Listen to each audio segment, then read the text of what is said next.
فاسألوا أهل الذكر إن كنتم لا تعلمون ওয়ালাইকুম আসসালাম ওরহমতুল্লাহি ওবরাকাতু। সহিহ দিন শিখি ৬ নম্বর গ্রুপ থেকে মুশতাক ভাই 1299 প্রশ্ন করেছেন যে শারীরিক রোগ থেকে মুক্তির উপায় কি, শারীরিক শক্তি হাসিল এবং রোগ মুক্তির উপায় কি, দয়া করে বলুন। তো আপনার প্রশ্নটি উত্তর হচ্ছে যে রোগ তো দুই প্রকারের, একটি হচ্ছে জৈবিক রোগ আর একটি হচ্ছে আধ্যাত্মিক রোগ। জৈবিক যে রোগ, যেটা মেডিকেল ব্যবস্থা গ্রহণ করতে হয়, যার জন্য জৈবিক বা শারীরিক যে রোগ, সেটার জন্য তো মেডিকেল ব্যবস্থাপনা যা তাই আপনাকে গ্রহণ করতে হবে।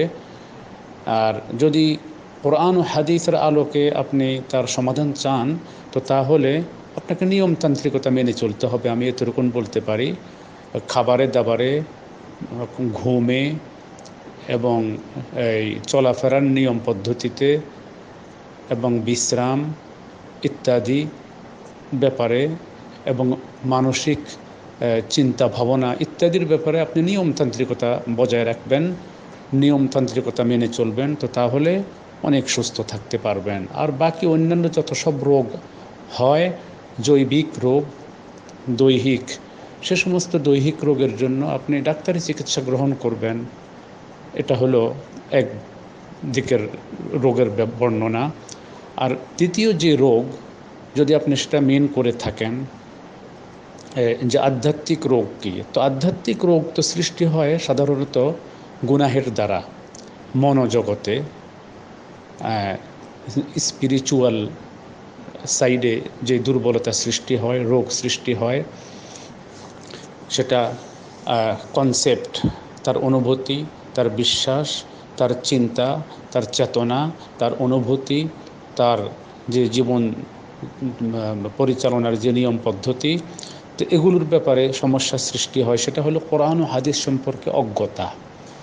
কোরআন ও হাদিস সম্পর্কে যদি অজ্ঞতা থাকে, তো তাহলে এই রোগ সৃষ্টি হয়। অর্থাৎ কোরআন ও হাদিস মোতাবেক সে তার জীবন পরিচালনা যদি না করে, তো তাহলে রোগের সৃষ্টি হবে।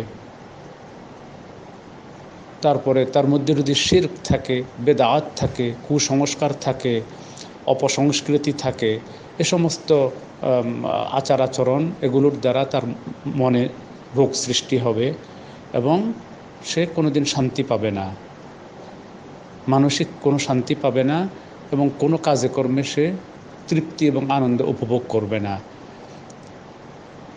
বৈষয়িক হয়তো অনেক সুযোগ সুবিধা সে লাভ করবে, ধন সম্পদের মালিক হবে, ঐশ্বর্যের মালিক হবে, কিন্তু দেখা যাবে যে তার মনোজগৎ ভালো নয়, তার আধ্যাত্মিক দিক বিপর্যস্ত। তো এই দিকের রোগ যদি আপনি মেইন করে থাকেন, তো এই রোগ থেকে বাঁচার উপায় হলো কোরআন এবং হাদিসের সহিহ ইলম আপনাকে অর্জন করতে হবে এবং সে অনুযায়ী প্রতিটি আমল আপনাকে করতে হবে। আপনার আকীদা, বিশ্বাসকে দুরস্ত করতে হবে এবং আপনার নামাজ, রোজা, হজ, যাকাত সহ শুরু করে ইসলামী জীবন বিধানের আনুষ্ঠানিক ইবাদত সমূহ যথাযথভাবে পালন করতে হবে। তো তাহলে আপনি তৃপ্তি অনুভব করবেন, আপনার আধ্যাত্মিক দিক মজবুত হবে, শক্তিশালী হবে এবং এতে আপনি অনেক তৃপ্তি পাবেন আর আল্লাহ আপনারও খুশি হবেন। তো যাই হোক, জৈবিক বা দৈহিক রোগ আর আধ্যাত্মিক রোগ, সব রোগ থেকেই আল্লাহ তাআলা আমাদেরকে মুক্তি দান করুন এবং পরিপূর্ণ তৃপ্তি, আনন্দ সহকারে দুনিয়ার জীবন কাটানোর তৌফিক দান করুন আর আখিরাতের জন্য প্রস্তুতি গ্রহণ করার সুযোগ তিনি আমাদেরকে দান করুন। আমিন ইয়া রাব্বাল আলামিন।